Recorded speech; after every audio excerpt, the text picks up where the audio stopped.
Gracias nuevamente por la invitación, de verdad. Para mí es un honor estar aquí con ustedes. Gracias a ustedes, Ecuador, que los considero mi segundo país. Hoy voy a tratar de mostrarles lo que hacemos en la infección por SARS-CoV-2, cómo hacemos el diagnóstico temprano y cómo la propuesta del manejo inteligente que lo tenemos desde el mes de marzo nos ha dado muy buenos resultados. No es con otro afán más que mostrarles nuestra experiencia. Yo espero que les sirva. Eh, no hay en este momento ningún conflicto de interés en la presentación de este trabajo, que yo espero, y les vuelvo a decir, que les sirva de algo para tomar decisiones en el futuro.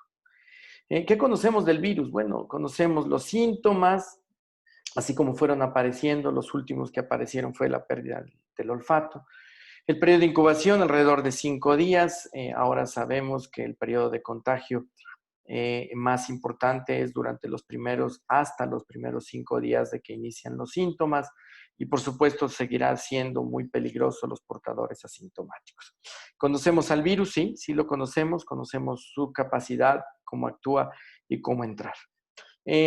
Conocemos también los órganos afectados, que el principal es el pulmón, pero por la interacción con otros órganos como es corazón, riñones, aumenta la posibilidad de morir. Su pronóstico, lo sabemos, es malo si tenemos comorbilidades con esta enfermedad, porque al fin de cuentas el defendernos contra este virus lo único que ha permitido darnos cuenta es que es una lucha brutal, y que si tenemos deficiencias o ya llevamos desventajas con el corazón, con riñones o con enfermedades crónicas, la posibilidad de morir aumenta. El diagnóstico lo hacemos clínico, puede ser con los datos clínicos y comprobarlo inclusive sin la prueba PCR o anticuerpos, con una tomografía de tórax, sobre todo tomando en cuenta que el pulmón es uno de los órganos blancos que nos permite verlo a través de una tomografía. El tratamiento, no hay un tratamiento antiviral, eficaz. Por lo tanto, la propuesta de manejo en el manejo inteligente es ir adelante del paciente para que no se complique y poderle disminuir las posibilidades de morir. Hablaremos de la fisiología básica, los conceptos básicos para el tratamiento, el diagnóstico clínico y paraclínico, el tratamiento, que es lo que estaré proponiendo a ustedes, y cómo vigilamos a los pacientes complicados. Trataremos de llegar a algunas conclusiones. Es importante saber que desde que se cambió la definición de sepsis en el tercer consenso internacional, sabemos que las infecciones son la principal causa de muerte, y la sepsis, por lo tanto, se convierte en la causa de muerte por infección más frecuente. Si no es reconocida y tratada a tiempo, y sobre todo que requiere la sepsis un diagnóstico y manejo de manera urgente. Estamos hablando que las infecciones pueden ser ocasionadas por virus, bacterias, hongos y parásitos. En este caso, estaremos hablando de la condición del virus SARS-CoV-2. ¿Qué sabemos? Bueno, cuando nos enfermamos de una infección, tenemos una respuesta local. La entrada del agente a través, por ejemplo, en este caso, la enfermedad por COVID-19 entra por nariz, boca, y hay una afectación o una respuesta local que puede ser a nivel local en nasofaringe y en pulmones. Si esto avanza, hay una repercusión sistémica muy importante donde empiezan a aparecer los síntomas. Y estos síntomas no es otra cosa más que la respuesta que estamos teniendo inflamatoria, el síndrome de respuesta inflamatoria ante una infección. Esto es regulado por una respuesta antiinflamatoria. Siempre ante cualquier condición de enfermedad ocasionada por una infección tenemos una respuesta inflamatoria y una antiinflamatoria. Cuando se complican las cosas, tenemos una disfunción inmunológica muy importante. En el caso de la enfermedad por COVID-19, sabemos que esa tormenta de citocinas, si no la frenamos, el daño es brutal. Por lo tanto, la disfunción inmunológica nos puede llevar a una falla orgánica múltiple. Desde el siglo pasado sabemos la interacción que hay entre corazón y pulmones. Si el pulmón se afecta, el corazón sufre bastante. Y vamos a ver por qué es tan importante ir adelante en esta condición de interacción entre corazón y pulmón.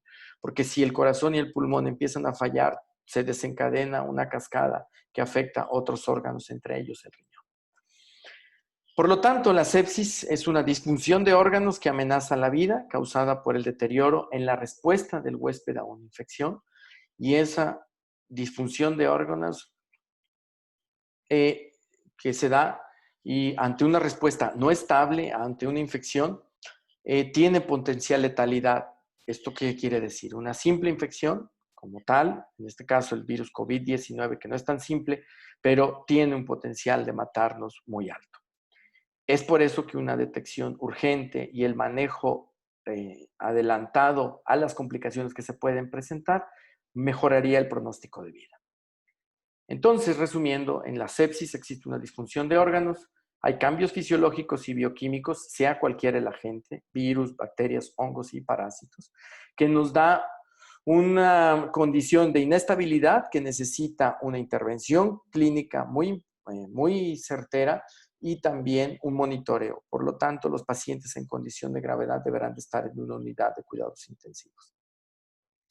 Les presento la causa de una de las causas que tengamos falla orgánica múltiple después de una respuesta inflamatoria sistémica. Y estas son las plaquetas, porque al fin de cuentas, cuando se activan los macrófagos, monocitos, y se despierta la cascada inmunológica con presencia de interleucinas y de citocinas, el producto final es la producción de un trombo en donde ese trombo está formado por plaquetas y fibrina, que empieza a tapar todos los vasos sanguíneos, no solamente de pulmón en el caso de COVID-19, sino en otros órganos. Les presento entonces las plaquetas, uno de los participantes en lo que se condiciona o que condiciona la falla orgánica múltiple, la trombosis. ¿Qué sucede en ese periodo de incubación después de que el virus SARS-CoV-2 entra a nuestro organismo? Bueno, sabemos que la glucoproteína S, que está en el virus, se acopla con el receptor de la enzima convertidora de angiotensina para poder interactuar. Y se empiezan a producir proteasas celulares que rompen la membrana celular para que el virus pueda entrar. Aquí hay una cosa muy importante. La primera diferencia que hace este virus tan agresivo es que, por ejemplo, en diabéticos y obesos hay una mayor afinidad por la enzima dipeptidilpeptidasa, que cuando se activa aumenta la secreción de interleucinas de una manera exagerada porque se aumenta la activación de linfocitos T. También en ese periodo de incubación, el virus al entrar despierta una respuesta de defensa muy importante, que es la piropoptosis. La piropoptosis es la muerte celular por sacrificio cuando entran agentes intracelulares dentro de la célula. En el momento que se detecta por la célula que hay un agente, en este caso un virus RNA intracelular, se empieza a despertar la cascada inmunológica y empieza la destrucción de la célula. El mecanismo se llama piropoptosis. Esto hace que aumenten muchísimo las citocinas circulantes, por lo tanto el daño es otra de las causas que el daño sea tan importante y brutal. ¿Qué hacemos entonces en el periodo de contagio, que es alrededor de los 0 a 5 días antes de que aparezcan los síntomas en promedio? Bueno, pues no podemos hacer en realidad nada. Lo que tenemos que seguir haciendo es tratar de evitar a otras personas para que no se puedan enfermar, para que no se enfermen, perdón. Esto se resume de la siguiente manera: no hay nada comprobado que podamos prescribir en el momento en que está el periodo de incubación y que no tenemos síntomas para detener la progresión de la enfermedad. Además, no podríamos saber si estamos o no enfermos si no hacemos pruebas. Después de ese periodo de incubación, aparece entonces el periodo de activación de respuesta, que es el de entre el 5º y 10º día. Y es cuando empiezan a aparecer los síntomas clínicos en las personas. Y esto se da por lo siguiente: como todo virus ARN, tiene una afinidad muy importante en receptores de patrones. Los receptores de patrones más importantes en la enfermedad por COVID-19 son los TOL y también los RIC. Estos tienen una característica, que son activadores muy específicos de interleucinas y sobre todo de interferón. Y el interferón, como es uno de los principales actores en la fase temprana de defensa en una infección, el virus SARS-CoV-2 hace que la respuesta del interferón sea aberrante. ¿Qué significa esto? Que lo hace más lenta, más ineficiente. De hecho, durante las primeras 48 horas estamos en desventaja contra el virus. El interferón, como les decía, tiene dos factores muy importantes en esta enfermedad. Induce la respuesta de defensa, pero también empieza a activarse la respuesta inmunitaria adaptativa, que es la respuesta para reparación del daño.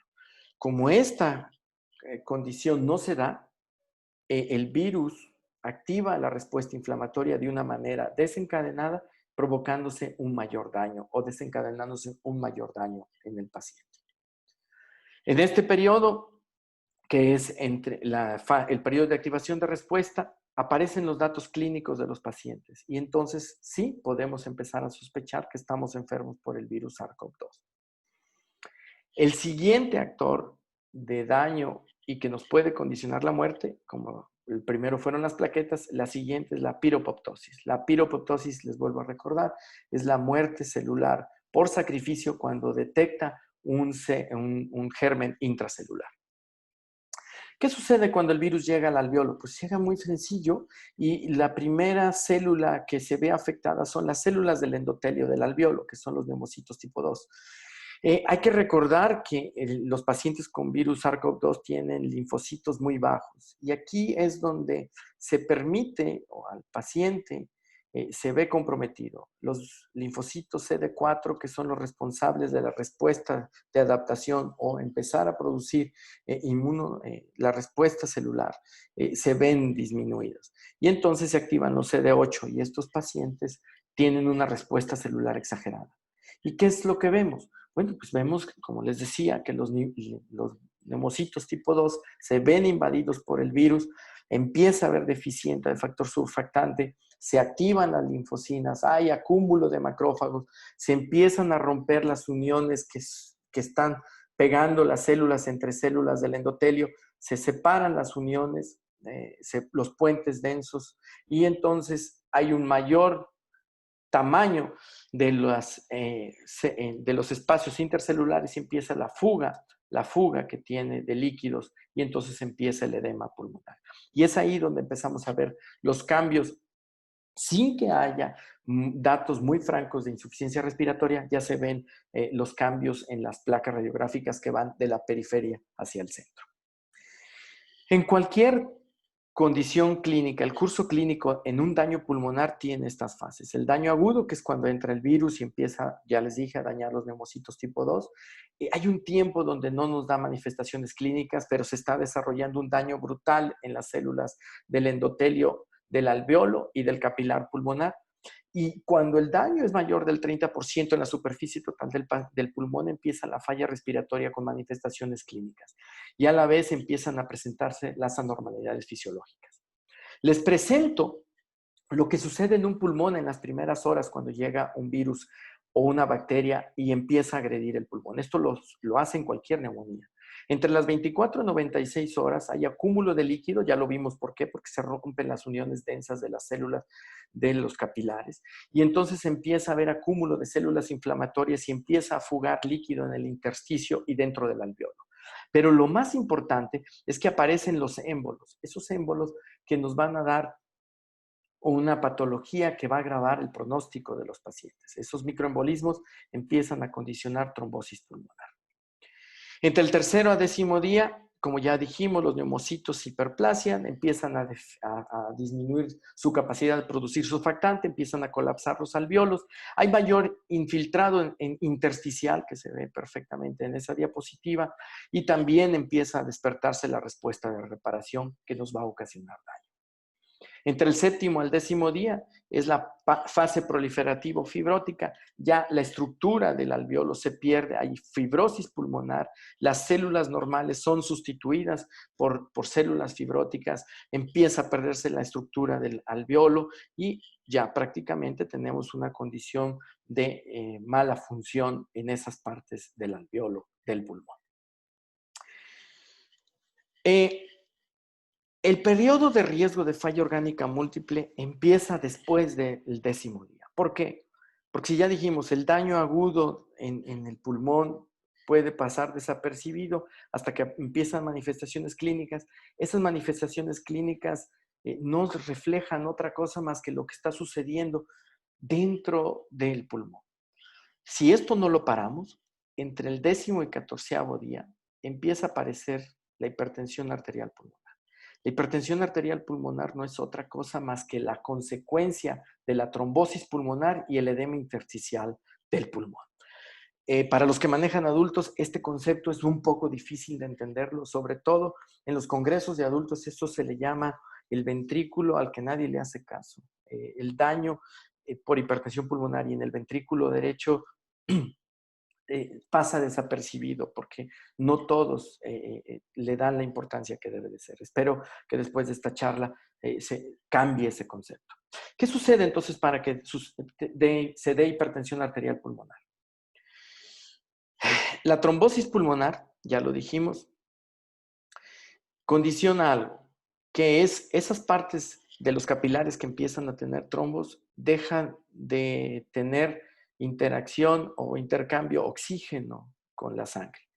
Y el oxígeno, como es el vasodilatador pulmonar más efectivo, en el momento que hay trombos, esas partes que ya no tienen flujo sanguíneo se identifican como zonas vasculares que ya no tienen oxígeno para intercambio y por lo tanto empieza a suceder lo siguiente.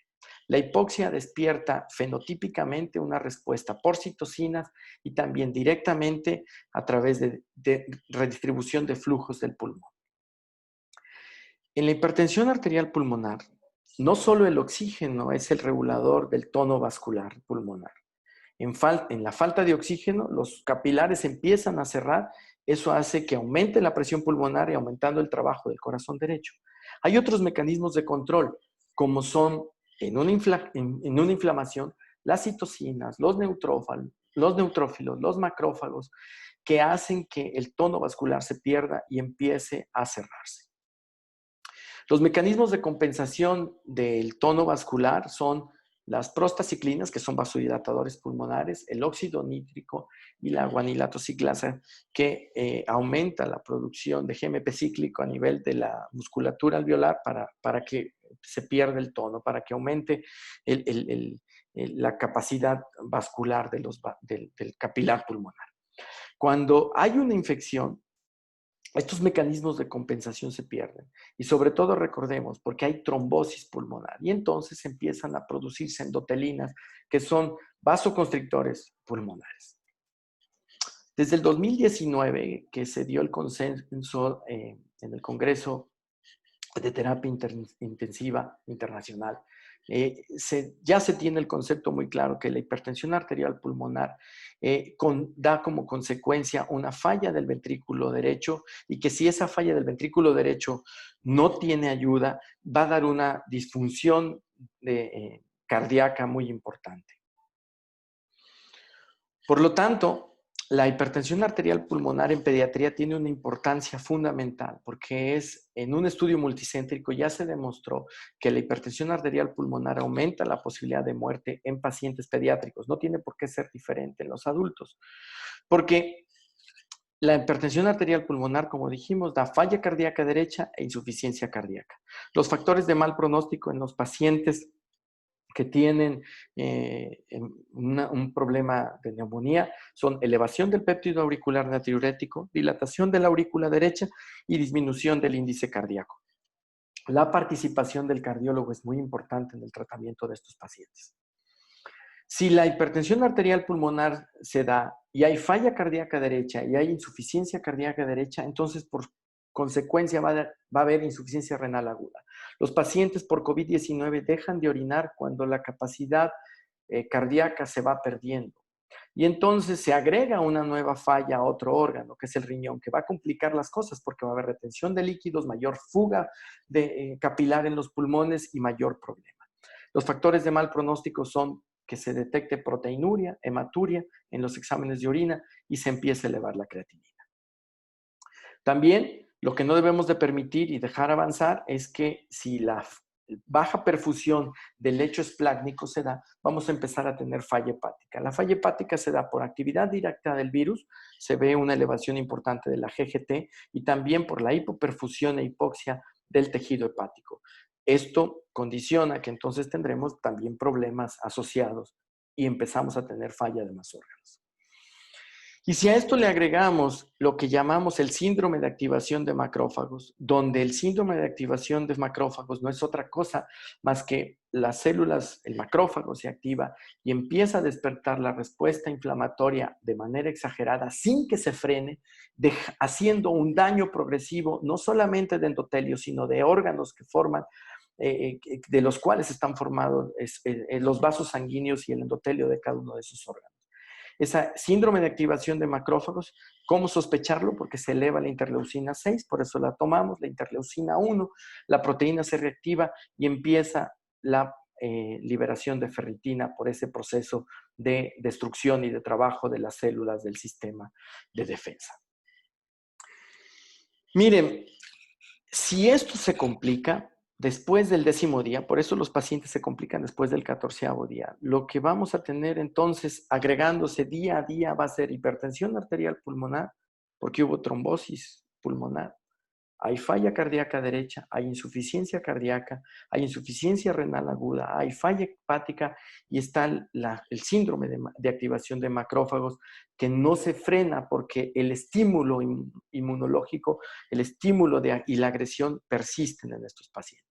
Esto da como consecuencia que hasta el día de hoy tengamos ya en México más de 78,000 casos sospechosos con casi 300,000 contagiados comprobados y ya estemos llegando cerca de los 35,000 muertos.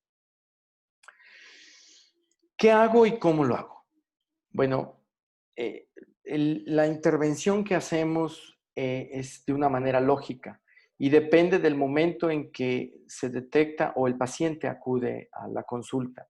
Y de acuerdo a la evolución que lleve desde que inician los síntomas es como tomamos decisiones de cómo manejarlos. Por lo tanto, en el periodo de incubación de 0 a 5 días tenemos nada que hacer. Entre el 5º y 10º día es donde tenemos más posibilidades de frenar la replicación viral y que no se dé un mayor daño. Y después de los 10 días, cuando empiezan las complicaciones que nos van a condicionar una mayor posibilidad de muerte, el tratamiento es distinto.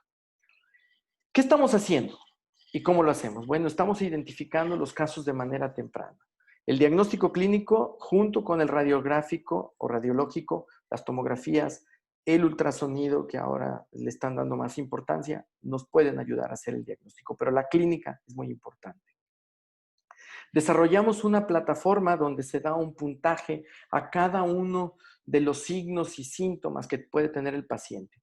Los criterios mayores que consideramos es fiebre, cefalea, tos. Esos tienen 2 puntos, perdón. Los criterios menores son el dolor de garganta, rinorrea, mialgias.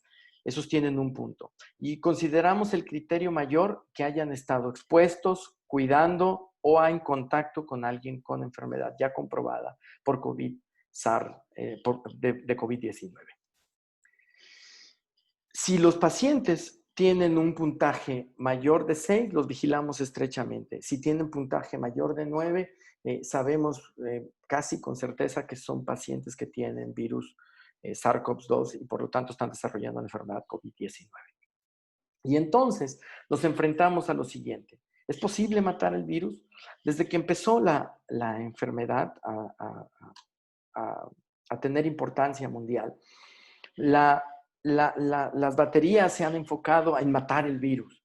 Y así los infectólogos, que yo creo en este momento tienen muy poca participación en la enfermedad porque no tienen con qué actuar, porque no tienen con qué matar el virus de manera efectiva.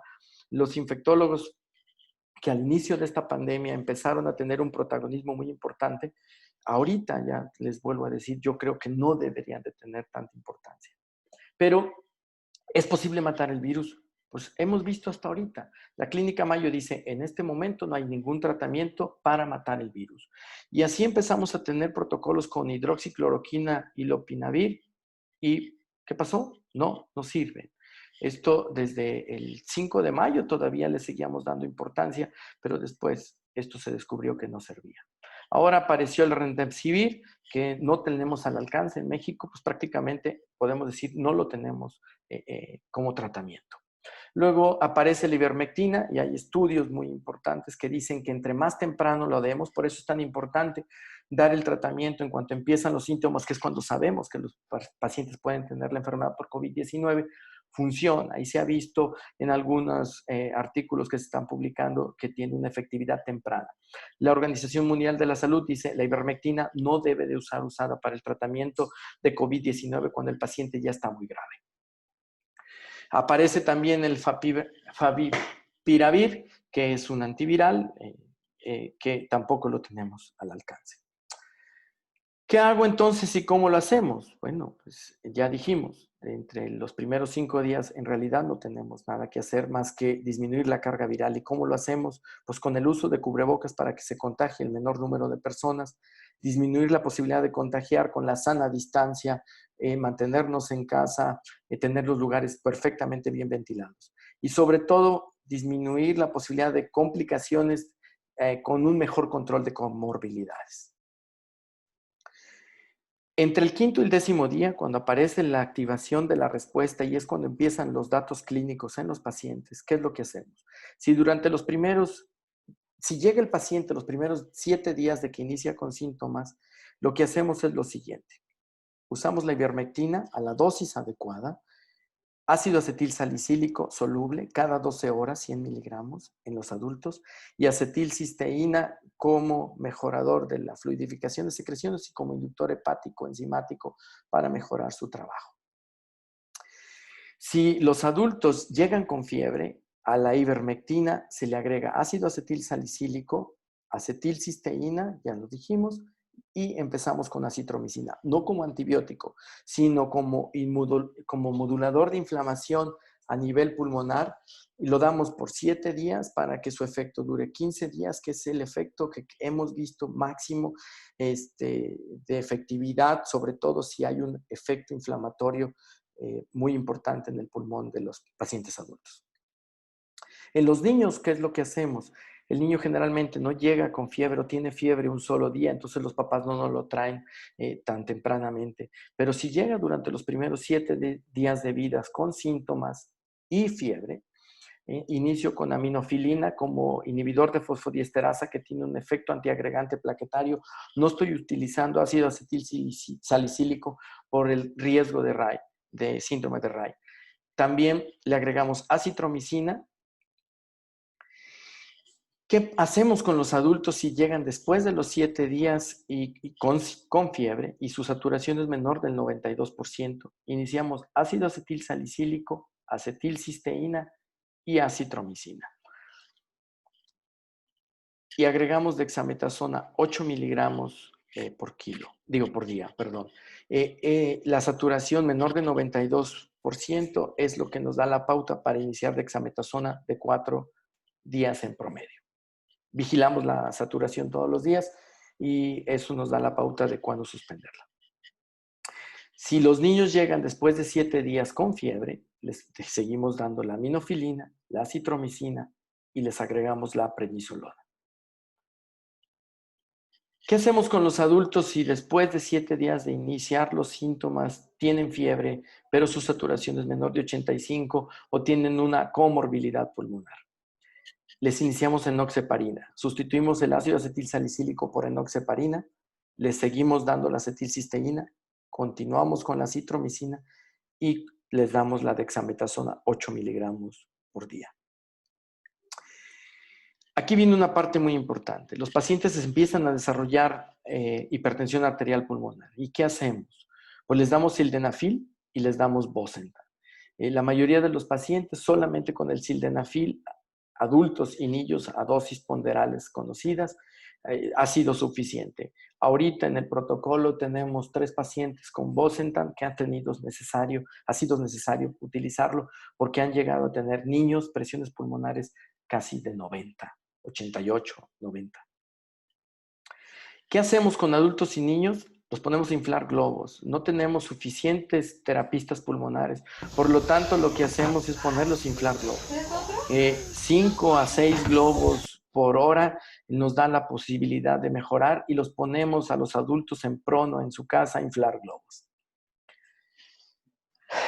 El síndrome de activación de macrófagos lo estamos viendo sobre todo en los niños que son niños que sus papás tuvieron COVID, que tuvieron los niños muy pocos datos clínicos y nos llegan entre la 4ª, 6ª, 7ª semana con datos de síndrome de activación de macrófagos. Ya llegan con falla hepática, con insuficiencia renal, o sea, llegan con falla orgánica múltiple. Cuando tenemos un síndrome de activación de macrófagos, no cambia el manejo.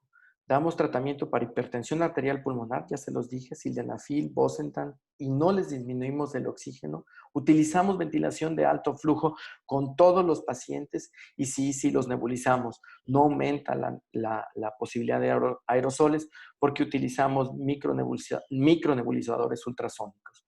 La falla cardíaca derecha la prevenimos con el manejo de la hipertensión arterial pulmonar e iniciamos inotrópicos. En este caso utilizamos levosimendan por vena periférica. Prácticamente no los tenemos invadidos a los niños. En la insuficiencia renal la prevenimos con el manejo de la hipertensión arterial pulmonar, con el soporte inotrópico, hacemos un manejo de líquidos inteligente y sí utilizamos diuréticos. Utilizamos hidroclorotiazida, espironolactona y en ocasiones utilizamos furosemide, no lo utilizamos más que en bolos. La falla cardíaca, la falla hepática lo hemos disminuido con un soporte inotrópico y manejo adecuado de la circulación esplácnica, con una ventilación y perfusión esplácnica adecuada y les empezamos a dar de comer de manera precoz. Este es el ejemplo de Álvaro. Llegó con unas interleucina 6 de 2163 y después de 2 días de tratamiento que vamos a ver, ya bajó su interleucina a 4 y ya no volvió a subir. ¿Qué es lo que hacemos? En los niños utilizamos la metilprednisolona. La metilprednisolona dosis de 20 a 30 miligramos por kilo día. Un niño de 10 kilos se lleva 300 miligramos por día de metilprednisolona. A los adultos les están poniendo 60 miligramos. Hagan ustedes sus deducciones. Los parámetros que vigilamos son la ferritina, la interleucina 6 y el dímero D. En los adultos, lo que proponemos y estamos manejando adultos, estamos utilizando los bolos de metilprednisolona de 500 a 1 gramo cada 24 horas y vigilamos igualmente los mismos parámetros. Lo que hemos visto después de que frenamos la respuesta inflamatoria exagerada y que empiezan a bajar la interleucina y la interleucina vuelve a límites normales, estamos viendo lo siguiente, que existe la posibilidad de que los pacientes tengan enfermedad tromboembólica pulmonar crónica. ¿Y qué hacemos? Bueno, el parámetro que vigilamos es que si la presión pulmonar no baja a la normalidad, por supuesto, no le quitamos para nada los vasodilatadores pulmonares si la presión pulmonar está normal o alta, e iniciamos ácido acetilsalicílico. La enoxaparina la retiramos en los pacientes cuando el dímero D se vuelve normal. Inmediatamente estamos iniciando ácido acetilsalicílico y les vuelvo a decir, no bajamos los vasodilatadores pulmonares aun cuando se van a casa. Esto lo hacemos en niños, yo creo que serviría bastante con los adultos. Y estamos empezando a evaluar riociguat. El riociguat es un estimulante directo de la guanilato ciclasa soluble y tiene efectos muy importantes, preventivos sobre todo. Espero ya pudiendo tener resultados que se puedan publicar. Ya hay estudios que lo usan en niños.